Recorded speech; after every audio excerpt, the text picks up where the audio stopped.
दादा भियो कारा होसा हां बा हां ते फाका फाकी करी के फाका भाई करे बा क्या हां पातला धाने माथा ভালো হবে ওজন না পাতলা ধানের মাথা ভালো হবে গালে ভালো কি ধান গাড়ছে 28 না 29 হ্যাঁ কাটারি কাটারি তে এ জমিটা কার এই জমিটা আমার খালেক চাষার বা খালেক চাষতে প্রত্যেকবারে ধান গাড়েন গাড়ার পরে কি হয় এরা যে ওষুধ দেয় আরি করে ঔষধ দেয় নষ্ট করে দেয় লা নষ্ট করে দেয় সেটাই তো খালেক দাদা সালাম আলাইকুম ভালো আছি এম কাকে আসো হ্যাঁ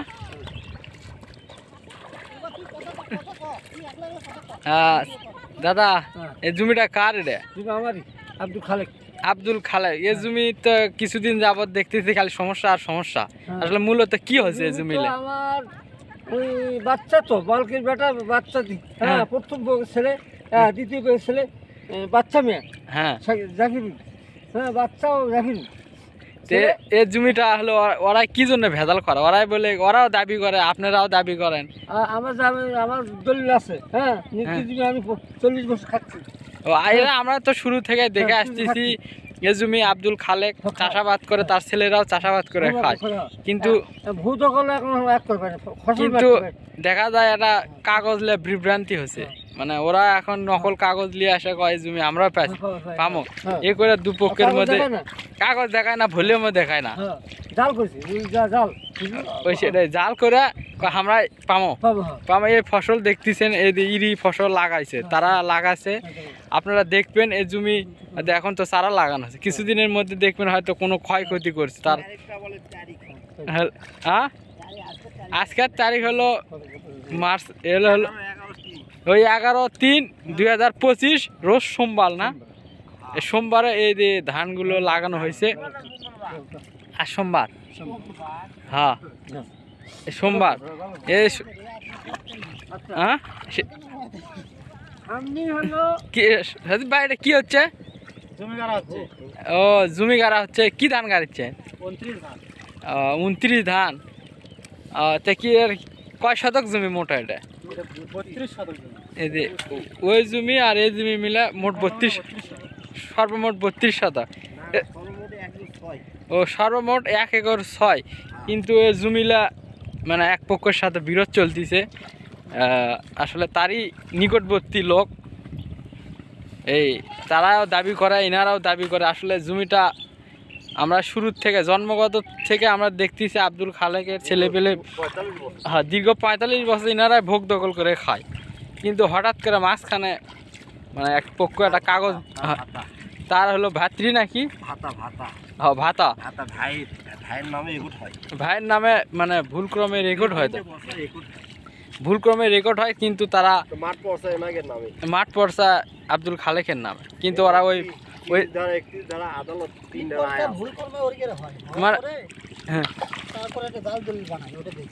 ওই কাগজ দেখে জাল দলিল তৈরি করা এটা কত সালের ঘটনা হতে পারে 22 সাল মানে ওই যে মাঠ পর্সা যেটা আছে পিন পর্সার দেখে একটা দলিল তৈরি করে ভুয়া দলিল কিন্তু সে হ্যাঁ এটা দেওতা মৌজার অংশ ঠিক আছে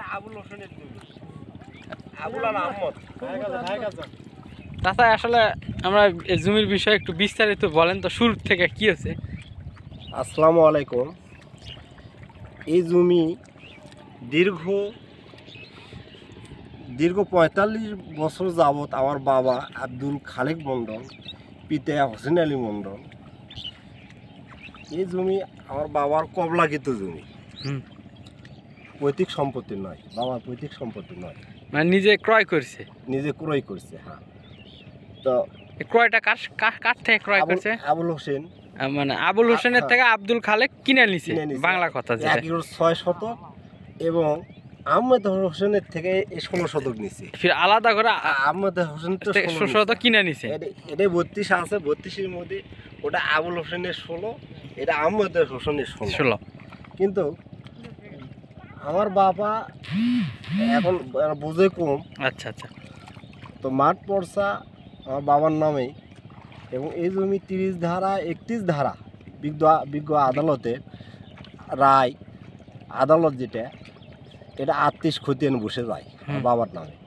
মাঠ পর্চা যেটা 30-31 ধারা। জি জি। তো এ হওয়ার পরে আমার বাবার নাম আব্দুল খালেক আর বরাব্বার নাম আব্দুল মালিক। মানে পাশাপাশি নামই, পাশাপাশি নামে পিতে একই। পিতা একই। জি জি।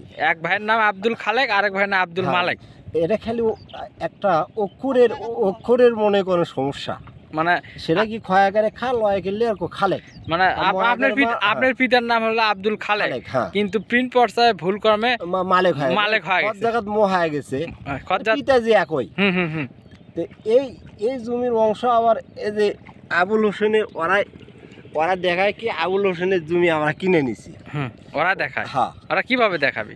দেখায় মানে সে দলিল বানাছে ওই যে প্রিন্টের পর্চায় যে খত থেকে ম হলো। হ্যাঁ, ওই ম প্রিন্ট আমরা আবার এটা ভুল হয়েছে, ভুল হওয়ার পরে মামলা দিছে। হ্যাঁ, 2018 সালে বিজ্ঞ আদালতে 15-18 নামে মামলা দায়ের করার পরে সেটা মানে চলমান, এখনো মামলা চলমান। হ্যাঁ, সেটা চলমান। তো ওরা আবার করছে কি প্রিন্টের পর্চা হলে দলিল করা যায়। এটা মানে ওই আমার প্রিন্টের মাঠ পর্চা দেখে একজনের কাছে দলিলটা দেয়, ওটা দেখে জমি বিক্রি করছে। আমার জ্যাঠাতো ভাই ও আবার মনে করেন খুব একটা ভালো নয় গ্রামের, মানে আপনারা খুঁজলে দেখবেন ওই মনে করেন যত অন্যায় অবিচার সবও করে, বিভিন্ন লোকের টাকা পয়সা থাকে না। আমার বড় ভাই ব্যাগ থাকে না, আমিও থাকি না, বাপ মাও থাকে বাড়ি ঘুরে ঘুরি। তো এখন ওই চিন্তা করে যে একটা সন্ত্রাসবাদী বা চাপড়াপাড়া সন্ত্রাসবাদী মকসেদুল ওর কাছে জমি বিক্রি করে, খালি প্রিন্টের পর্চা মূলে এবং দলিল বানায়। সে দলিলে আমরা ভলিউম তুলে দেখি মৌজা ঝিকরেল মৌজা, এটা তো দেওতা মৌজা, এটা হলো দেওতা মৌজা, দাগ নাম্বার আলাদা, দাতা হলো ফারাজ আলী মন্ডল, সব কিছুই আলাদা। তো এই মনে করে ওই একর দিকে এবং দলিল ব্যানে জমিটা বিক্রি করে দেওয়ার পরে 2022 সালে জমি বিক্রি করার পরে না 2020 সালে বিক্রি করার পরে 22 সালে ওই করে কি এই আমাদের মামলায় একের জন্য ওই মামলার যা যোগদান করে মকসেদুল মামলার যা তখন ওই মানে জবাব দেয়, মোকাবেলা। হ্যাঁ, মোকাবেলা। আচ্ছা, করুক, সমস্যা নেই। আমাদের বিজ্ঞ আদালতের কাছে আমাদের আত্মবিশ্বাস যে দলিল যার জমি তার। হ্যাঁ, আমরা চাই যে আমরা 40-50 বছর থেকে জমি আমরা খাচ্ছি, তো আমাদের 40 বছর যদি আমরা 45 বছর খাই, তাহলে এখানে আমাদের বিজ্ঞ আদালতে যেটা হবে আমরা সেটাই, আমরা ওই জন্য একট সংশোধন আমরা একটা মামলা দিচ্ছি। হ্যাঁ, 2018 সালে দেওয়ার পরে যাই হোক এখন মামলাটা চলমান, এখন সাক্ষীত পড়ে গেছে। এবং এই জমি 2022 সাল থেকে জমি করে কি আপনারা তো রোপণ করেন, আমরা দেখতেছি সরজমিনে আসে, আমরা রোপণ করি, এখনো রোপণ করতেই আছি, এখনো আপনাদের ফেভারে বা দখলে আছে। আজকে হলো তারিখ 10 তারিখ মনে হয় না? হ্যাঁ, 10/3/2025 রোজ সোমবার এই ধানটা গাড়া হচ্ছে, ধান রোপণ করেছি এত কষ্ট করে। আসলে রিজেক্ট দেওয়ার মালিক আল্লাহ। তো আমরা এই রিজেক্টটা আমরা এখানে রোপণ করেছি, ওই বারবার করে কি আমাকে এই জমি আমার ইঞ্জেকশনের রায় হয়েছে। আচ্ছা, ইঞ্জেকশনের রায় দিয়েছে? হ্যাঁ, ইঞ্জেকশনের রায় হয়েছে, যাতে আমরা কাজা গন্ডগোল কিছু চাচ্ছি না, আমরা কিছু করব না, আমাদের এত কিছু আছে, আমরা তারপরে ইঞ্জেকশনও নিছি। আচ্ছা, নেওয়ার পরে ওই জমির পানি বোলাতে পারবে না, আমরা মনে করে মানে 144 ধারা জারি আছে। হ্যাঁ, এখন পানি বোলাতে আমরা এক তুরবে গাড়বো। আচ্ছা, এখন ওই করে কি রাত 12টা 1টার দিকে প্রতি সরিষা, ধান, আলু রাত 12টা 1টার দিকে জঙ্গল মারা ওষুধ দিয়ে চলে যায়, মানে ধান মারা ওষুধ। হ্যাঁ, 2022 সাল থেকে 2022 সাল থেকে 25 সালের পর্যন্ত এ পর্যন্ত ধানটা আপনারা ঠিকঠাক মতো গাড়ি কিন্তু তুলতে পারেন না, বাসা পর্যন্ত নিয়ে যেতে পারেন না। থানা পর্যায়ে অনেক কেস আছে, একবার হাতে নাতে ধান ধরছিল, ধান কাটছিল, মানে হাতে নাতে আমরা ট্রিপল লাইনে যেটা ফোন দিয়ে আমরা হাতে নাতে 4 জন দুষ্কৃতকারী তারপর আমরা ধরছি। ধরার পরে আমরা তারা এখন প্রায় 1 মাসের লাগান জেলে ছিল। জেলে থাকার পরে জেল থেকে বের হয়ে আসে আবার মনে করেন যে ওরা ওরকে আরো অত্যাচার বেশি হয়ে গেছে, সাহস বেশি হয়ে গেছে। করছে বলে কি হবি আর কি করবি, আমরা কিয়ামত পর্যন্ত জমি মারতে থাকবো। তা আমার বিজ্ঞ আদালত এবং বিচারপতির কাছে আকুল আবেদন যে এরকম সন্ত্রাসবাদী যদি দেশে অপরাধটা বেশি হয়ে যায়, তা আমরা সাধারণ যারা মানুষ, আমরা জমি জমা বাড়ি ঘর এখানে আমরা মনে করেন যদি আমরা নাগরিক হিসেবে যদি বিচারটা না পাই আমরা, তাহলে আমরা কার কাছে যাব? এখন একটা আত্মবিশ্বাস আইনের কাছে, এটা একটা আত্মবিশ্বাস আইনের কাছে। আমরা আইনকে শ্রদ্ধা করি এবং এটা আমরা বিচার চাই। আমরা বিজ্ঞ আদালতের কাছেও আমাদের আছে।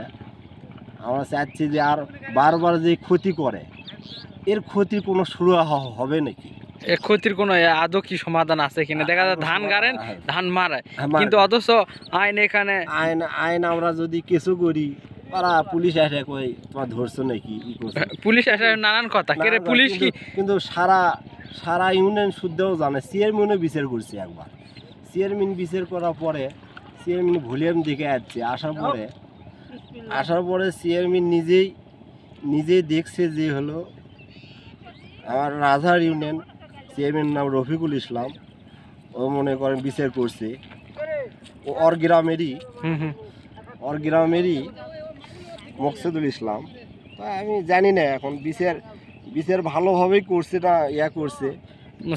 হ্যাঁ, চেয়ারম্যান যদি হাকিম হয় যদি বিচার ভালো করে না করে তো আমরা কার কাছে যাব? মানে বিষয়টা হলো আমরা কার কাছে যাব না, যখন ওই যে শস্যের ভিতরে ভূত একটা কথা আছে না, আসলে জাগলে বিচার করব।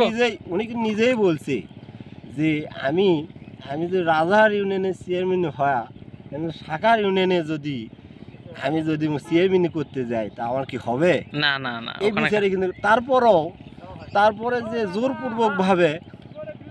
জোরপূর্বক ভাবে যে মনে করেন বলবে এই মকসেদও যাওয়া হবে না, তো আছে যাওয়া হবে না, মানে কোনো উচ্চ স্বরে কোনো কথাবার্তা বলেন, কোনো কথা নেই। তো আমার এটা আবেদন, শস্যের মধ্যে ভূত থাকলে বিচার কাকলে যার কাছে যাবো আসলে তার কাছে যাবো, তাই আসলে মনে করেন গ্রাস করার চিন্তা ভাবনা করে। এখনকার যে যুগ জমানা বিচার করবে গেলে দেও টাকা এসে সাধারণ জনবল হিসেবে সরকারের কাছে আবেদন যে এই দুষ্কৃতকারী যারা আমার যে বারবার ক্ষতি করে এর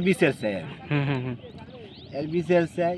এই জমি গাড়িচ্ছি, এখন এই জমিটা ফসল আমরা এখন পারবো না, এখন বলতে পারবো না যে দুবাসা ঠিক আছে গেরা যাচ্ছি, কিন্তু আসলে মনে করেন যে এতটাই খরচ, এত কিছু কষ্ট, মানে একটা মানুষ বলবো তারা গাড়ে না, মানে কেউ জমিটা কাটতে চায় না। পাশের জমিওয়ালা তারা কয় ওষুধ দেয় জমি গাড়া হবে না, ডিবালা কয় পানি দিব না, হালালা কয় না করবো না, মানে সন্ত্রাসবাদীর মনে করেন এগুলা ওর ভয়ে আসলে কেউ এখানে কাজ করতে চায় না, কেউ কাজ করতে চায় না, পানি দিতে চায় না, এবং জমিওয়ালা আশেপাশের জমিওয়ালাও ভয় পায়। তা আমি আইনে বিচার চাই, আমি আইনে বিশ্বাসী। যাই হোক, আপনারা আইনের আশ্রয় নিছেন, গন্ডগোল আমরা করিনি, করার দরকার নাই, আপনারা আইনের কাছে আশ্রয় নিছেন। ভাই জাকিরুল ইসলাম এই সবচেয়ে মূল, মানে কাজের মূল এবং এই কিডনি পাচারকারী, এই কিডনি বিক্রি করছে এবং কিডনি ব্যবসা করে। তারপরে মনে করেন গ্রামে আপনার খোঁজ খবর নিয়ে দেখবেন যে গ্রামে বিভিন্ন বয়স্ক ভাতা, বিধবা ভাতা একজনের থেকে না হলে কমসে কম 10,000 15,000 এরকম টাকা মেরা খাইছে। আমার মা বাবার থেকে বুদ্ধি দিয়ে মনে হয় 5,000 টাকা নিচ্ছে। এরকম খালি আমাদের কাকসা গ্রামে নয়, মৌজা হলো জিনাহুত, কিন্তু গ্রাম হলো ডাক নাম কাকসা। তো খালি কাকসা গ্রামই নয়, আশেপাশে অন্য অন্য গ্রাম হতে এই 3 নম্বর ওয়ার্ডে বিহুর গ্রাম, কুকরেল এবং বানেশ্বর বাজার এই এবং বীরে যত আছে এই খালি মনে করে এরকম সন্ত্রাসবাদী করে বেড়ায়। মাসের থেকে টাকা লুটপাট করে, তারপর মানুষের জিনিস চুরি করে, তারপরে মানুষের বউ আছে তার রাতে জান্নার ঠেলাঠেলি করে। মানে এরকম আমরা অনেকে শুনছেন এবং প্রমাণও পাওয়া গেছে এবং ধরছেও হাতে নাতে, সেগুলো প্রমাণ আছে। যাই হোক, আমি প্রশাসনের দৃষ্টি আকর্ষণ করছি যে চাচা আসলে যতটুকু কথা বললো আসলে সবই বাস্তব, আমি তার ভাতিজা, কিন্তু এটা প্রশাসনের কাছে দৃষ্টি আকর্ষণ করছি। এই জমিটা আসলে অতি দ্রুত এটা সুস্থ তদন্ত করে এটা বিচার চাই, কারণ আসলে এভাবে আসলে একটা কৃষক কতদিন চলবে? আসলে কৃষকের তো একটা আছে, নিরাপত্তা আছে, আজকে ধান গাড়বে, কাল এটা করবে, এ করবে।